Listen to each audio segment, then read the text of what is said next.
Hello everyone, I am Salma and I welcome you all to JobKar. In today's video, we will discuss TCS previous year questions. But before starting the video, I want to say if you find this video informative and helpful, then do like and share the video. Also subscribe JobKar for latest job notifications and hit the bell icon so you can get all updates from JobKar. Without any further delay, let's get start the video. The question is choose the best option. Statement: air quality has been polluted due to the increasing number of two-wheelers and four-wheelers. Action 1 is there should be a complete ban on the sale of two-wheelers at least for the next 5 years. Action 2 is monitoring should take place to ensure that the vehicles owners get their vehicles checked and certified for pollution control. Action 3 is four-wheelers cause more pollution, hence four-wheeler alone can be banned from running on the roads. So right answer is action 2 because action 1 is not possible and action 3 is also not possible. So right answer of this question is option B, only 2 follows. Next question is what is the wrong number in the following series CMQ, FPT, JTX, OYC, OFI? सो यहाँ पर C and M का difference देखें तो इन दोनों में 10 का difference है, M and Q के बीच में 3 का डिफरेंस है, देन F एंड P के बीच में 10 का डिफरेंस है, P एंड T के बीच में 3 का डिफरेंस है, J एंड T के बीच में 10 का डिफरेंस है एंड T एंड X के बीच में 3 का डिफरेंस है, O Y के बीच में 10 का डिफरेंस है एंड Y C के बीच में 3 का डिफरेंस है।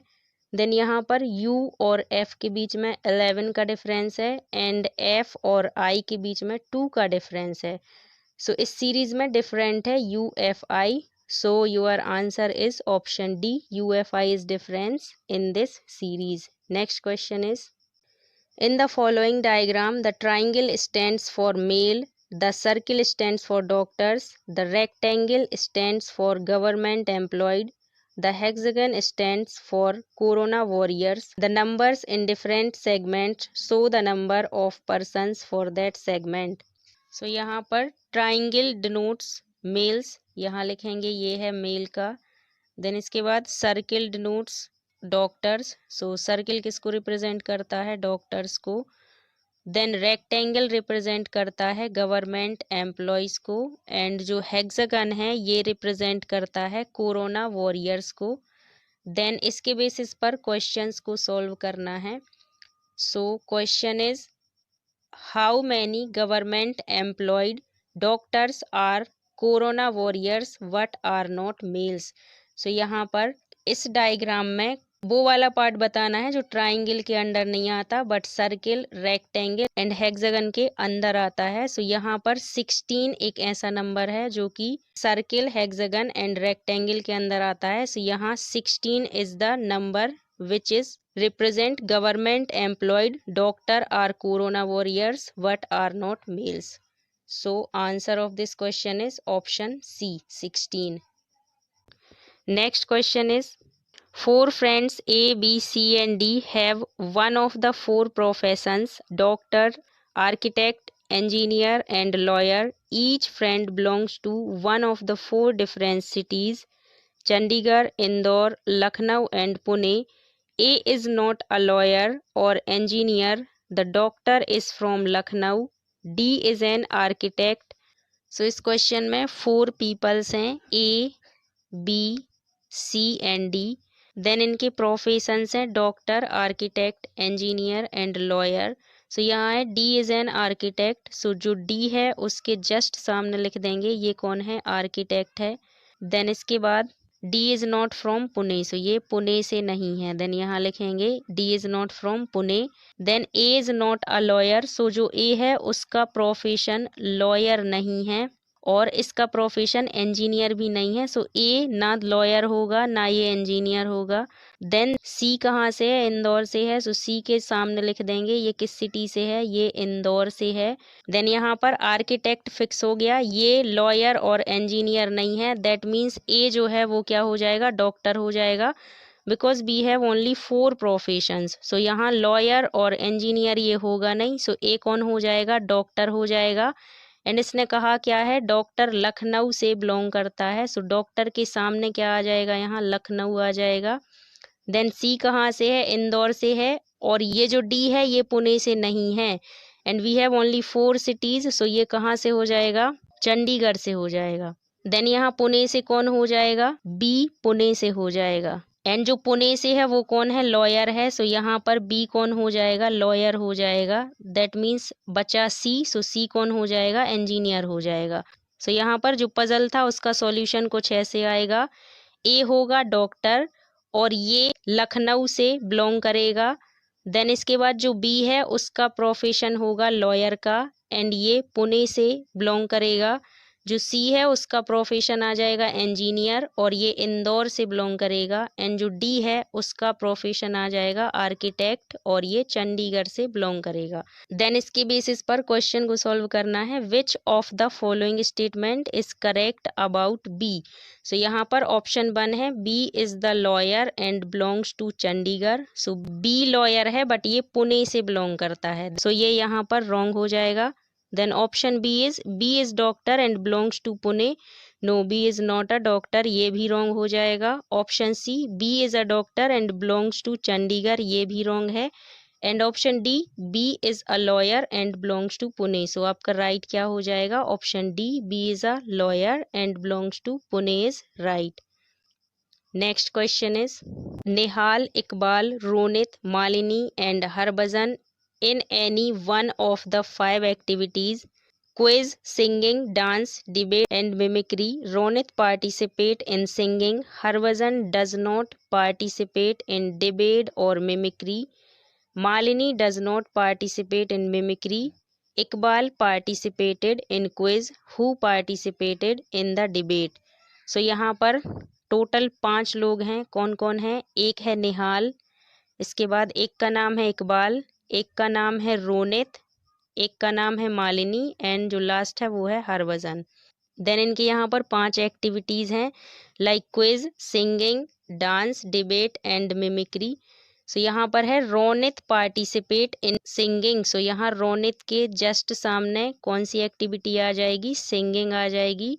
देन इसके बाद Harbhajan does not participated in debate और मिमिक्री। सो जो हरभजन है इसके सामने डिबेट एंड मिमिक्री नहीं आएगा बिकॉज ये इन दोनों एक्टिविटीज़ में पार्ट नहीं लेता है। Then Malini does not participate in mimicry, Malini के सामने भी मिमिक्री नहीं आएगा।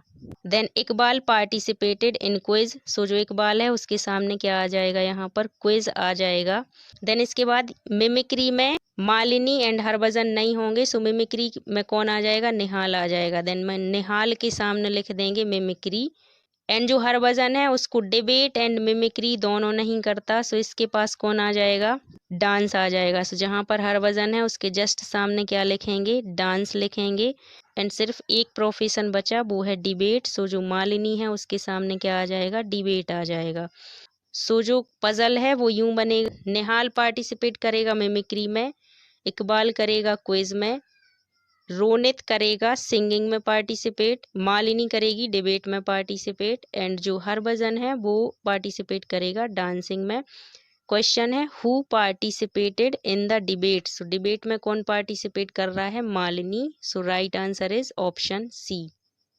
Next question is 5 teachers P, Q, R, S and T teach a group of students in a sequence between 9 a.m. to 2 p.m. Each other teaches for 1 hour. Q takes the first class, S teaches just after T, R teaches before P and T. Who takes the second class from 10 a.m. to 11 a.m. So इस question में total 5 teachers हैं, P, Q, R, S and T। Then Q takes the first class, so Q का जो class है वो आ जाएगा 9 to 10 AM. Then according to question, R teaches before P and T and S teaches after T. So यहाँ पर जो R का टाइमिंग है वो आ जाएगा 10 to 11. देन इसके बाद P and T टीच करेंगे, देन जो लास्ट पीरियड होगा वो आ जाएगा S का.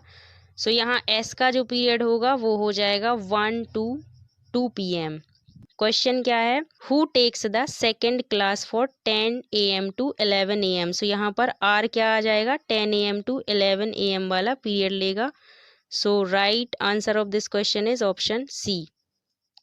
Next question is, each of the 5 pairs of letters cluster the letters in the second term is rearranged transformed from the letters to the first term in a particular pattern.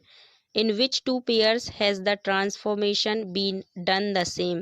यहाँ पर मैसन को लिखा गया है AMNOS, party को लिखा गया है APRYT, फॉल्ट को लिखा गया है AFTLU, लॉज को लिखा गया है DOLEG, कार्गो को लिखा गया है ACOGS. सो यहाँ पर जो मैसन है उसमें ए और एम को इंटरचेंज किया गया है. एम के प्लेस पर ए आया है एंड ए के प्लेस पर एम गया है. देन ओ का जो प्लेस है वो सेम है दोनों जगह, एंड एस और एन का जो प्लेस है उनको इंटरचेंज किया गया है. देन इसके बाद पार्टी में देखें तो यहाँ पर पी और ए का प्लेस इंटरचेंज किया गया है, इसमें आर को सेम रखा गया है, एंड टी और वाई का प्लेस इंटरचेंज किया गया है. देन इसके बाद फॉल्ट से बना AFTLU, सो यहाँ पर ए और एफ का प्लेस इंटरचेंज किया गया है. देन इसके बाद एल को सेम रखा गया है, यू और टी का प्लेस इंटरचेंज किया गया है. देन लॉज से बना है DOLEG, सो यहाँ पर डी और एल का प्लेस चेंज किया गया है, ओ को सेम रखा गया है, एंड ई और जी का प्लेस इंटरचेंज किया गया है. देन इसके बाद कार्गो में ए और सी का प्लेस इंटरचेंज है, देन ओ और जी का प्लेस चेंज कर दिया गया है, एंड आर को लिखा गया है एस. सो इसमें ये रॉन्ग हो जाएगा, ये रॉन्ग हो जाएगा, ये वाला रॉन्ग हो जाएगा. सेम कौन हो जाएंगे, ए एंड सी. सो यहाँ पर ऑप्शंस में देखते हैं. Option 1 is D and E, A and C, B and C, A and D. So right answer is option 2, A and C are same. Next question is, given below is a question followed by two statements 1 and 2 each containing some information. Decode which of the statement are sufficient to answer. Question is, how many rupees should Shalini need to spend to buy 11 pencil and 14 pens? Statement 1 is, Shalini spent an amount of rupee 201 to buy 15 pencil and 12 pens. Statement 2 is, Shalini spent an amount of rupee 121 to buy 7 pencils and 9 pens. Let one pencil price is X and one pen price is Y. So according to statement 1, 15 pencils and 12 pens का जो price है वो हो जाएगा 201. इसको देंगे equation 1 name. Then according to statement 2, 7 pencils and 9 pens का जो प्राइस है वो हो जाएगा 121. देन यहाँ से दो इक्वेशंस मिलेंगे. देन इसके बाद इक्वेशन 1 एंड इक्वेशन 2 को सॉल्व करेंगे. सो इक्वेशन 1 क्या था, 15x plus 12y is equal to 201, and जो इक्वेशन 2 था वो था 7x plus 9y is equal to 121. Then यहाँ पर y का प्रोडक्ट सेम करने के लिए इक्वेशन 1 में 9 से मल्टीप्लाई करेंगे एंड इक्वेशन 2 में 12 से मल्टीप्लाई करेंगे. सो जो इक्वेशन 1 है उसमें 9 से मल्टीप्लाई होगा तो यहाँ आ जाएगा 15 9 जार 135x प्लस आ जाएगा 12 9 जार 108y इज इक्वल टू आ जाएगा 201 एंड 9 का मल्टीप्लाई होगा. सो यहाँ आ जाएगा 1809.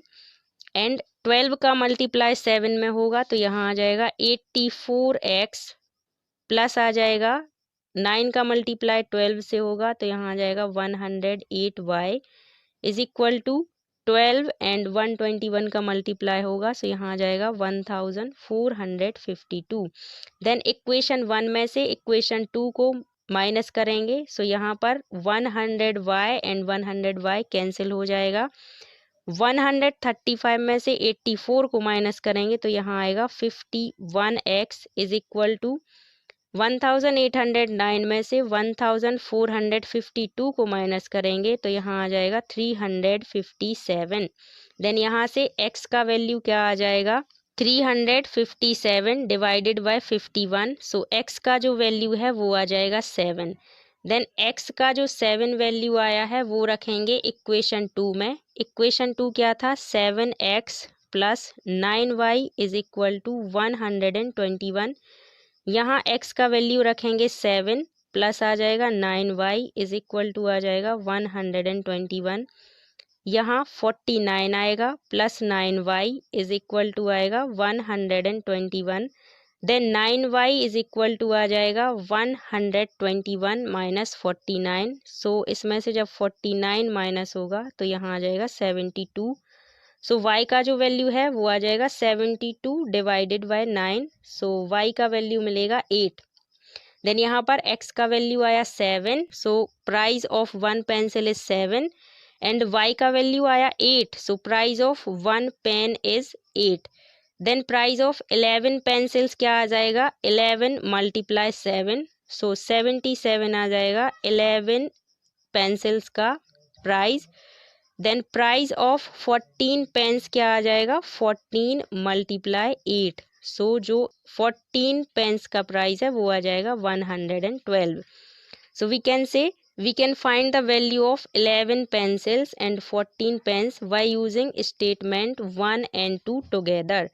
So answer of this question is the combination of both statements 1 and 2 are necessary. Next question is in a certain code A% B means A is the brother of B. A and B means A is the mother of B.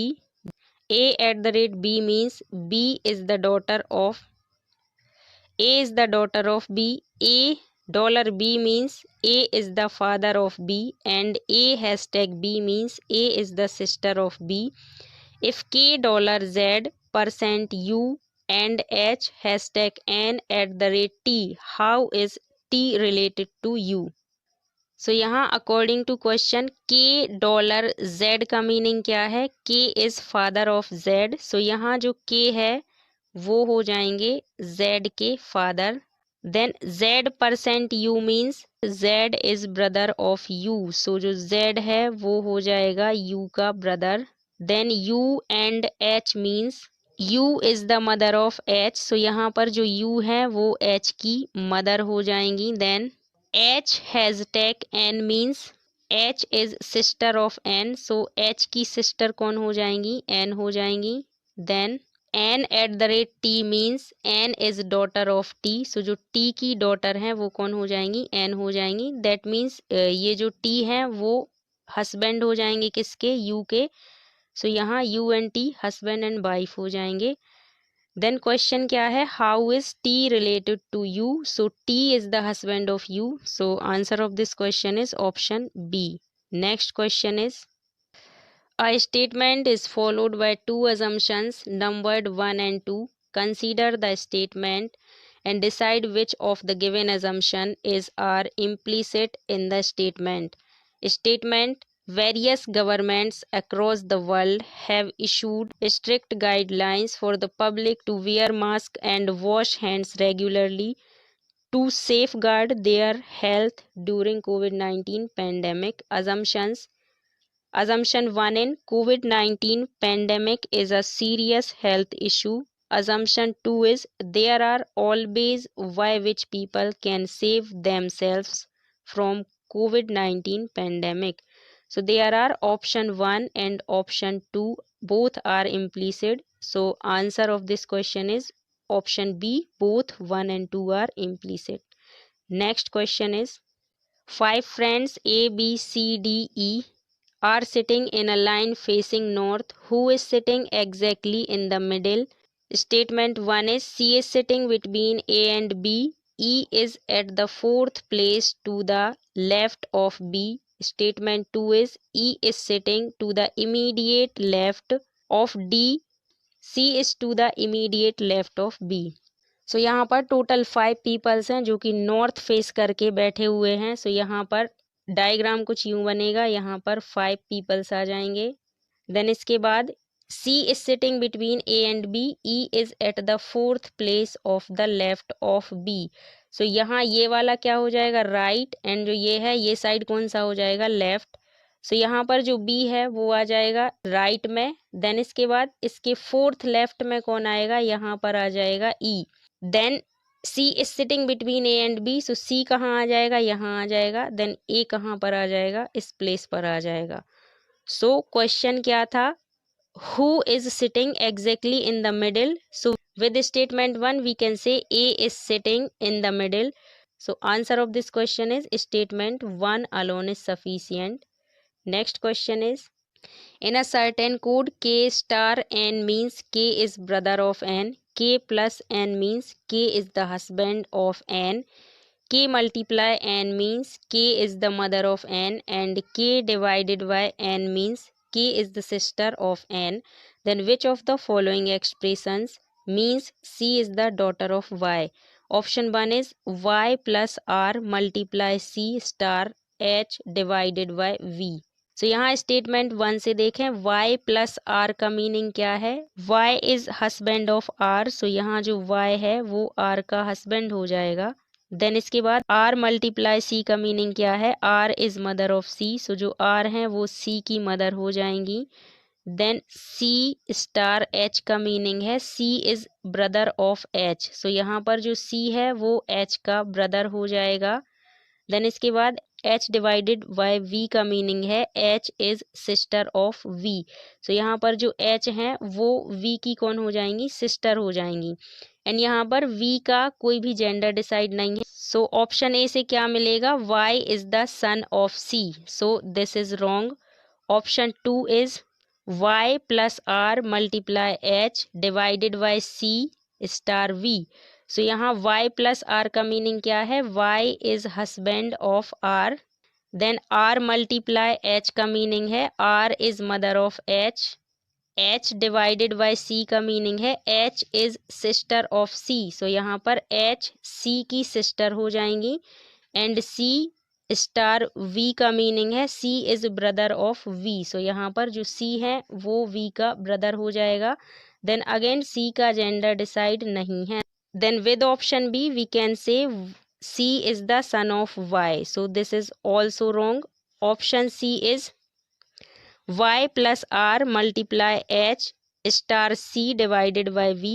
So यहाँ से Y plus R का meaning क्या है, Y is the husband of R. Then R multiply H का meaning क्या है, R is mother of H. So यहाँ पर R कौन हो जाएंगी, H की मदर हो जाएंगी. H स्टार C का मीनिंग है H is brother of C. So यहाँ पर H C का ब्रदर हो जाएगा. Then C divided by V का मीनिंग है C is sister of V. So यहाँ पर जो C है वो V की सिस्टर हो जाएंगी. सो स्टेटमेंट C से we can say Y is the daughter of C. So statement C is right. Next question is, given below is a question followed by two statements 1 and 2 each containing some information. Decide which of the statements is are sufficient to answer the question. Question is, how is A related to C? Statement 1 is A is the wife of B and V is the brother of C. Statement 2 is C is the son of D. So statement 1 को solve करें तो A is the wife of V. So यहाँ पर जो A है वो B की wife हो जाएंगी. Then B is the brother of C. So जो B है वो C का कौन हो जाएगा, ब्रदर हो जाएगा. Then with statement 1 we can say A is the sister in law of C. So right answer of this question is statement 1 alone is sufficient. Next question is, four statements are followed by four conclusion. Numbered conclusion logically follow from the statements. Statements A, all vegetables are fruit. Statement B is no carrot is fruit. Statement C is some roots are carrot. Option D is all roots are eatables. And conclusion 1 is some fruits are eatables. Conclusion 2 is no root is vegetable. Conclusion 3 is some eatables are carrot. Option 4 is some roots are vegetables. सो इस question को diagram से solve करेंगे. Statement 1 है all vegetables are fruit. So यहाँ पर जो vegetables का part है वो फ्रूट्स के अंडर आ जाएगा. Then statement 2 is no carrot is fruit. So यहाँ पर जो कैरेट है उसका कोई भी पार्ट फ्रूट्स नहीं है. दैट मीन्स इन दोनों का कोई भी रिलेशन नहीं है. Statement C is some roots are carrot. So carrot का कुछ पार्ट क्या है, रूट्स है. Then statement D is all roots are eatables. जितने भी रूट्स हैं सारे के सारे ईटेबल्स हैं. Then some fruits are eatables. Fruits and eatable का कोई भी डायरेक्ट रिलेशन नहीं है. So we can say this is wrong. No root is vegetable. This is right. No root is vegetable. Option 3 some eatables are carrot. Yes, this is right. Carrot का कुछ part eatables है. ये जो part है ये carrot और eatables दोनों में आता है. सो ये भी राइट हो जाएगा. And option 4 is some roots are vegetables. सो यहाँ पर कंक्लूजन 2 एंड कंक्लूजन 4 को देखें तो यहाँ पर कंक्लूजन 2 में है no root is vegetable. And जो कंक्लूजन 4 है इसमें दिया है some roots are vegetables. So जो कंक्लूजन 2 एंड 4 हैं वो एक दूसरे को अपोज करते हैं. So we can say only 3 and either 2 और 4 follows. So right answer of this question is option C, only 3 and either 2 और 4 follows. Next question is A statement is followed by two assumptions numbered 1 and 2. Consider the statement and decide which of the given assumptions is or implicit in the statement. Statement is the sale of LED televisions has increased by 20% in this financial year.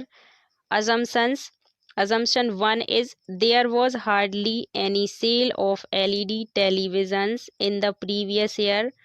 Assumption 2 is LED televisions have been introduced this year. सो यहाँ पर जो statement है उसमें जो previous year है उसके बारे में कोई भी इंफॉर्मेशन नहीं है. This assumption is wrong. And जो ऑप्शन 2 है LED televisions have been introduced this year, इसके बारे में भी कोई भी इंफॉर्मेशन स्टेटमेंट में नहीं दी गई है. So we can say neither 1 nor 2 follows. So right answer of this question is option A. This is the last question. I hope you like the video. If you like the video, give it a thumbs up. Also subscribe JobKar for latest job notifications and as such videos. Thank you.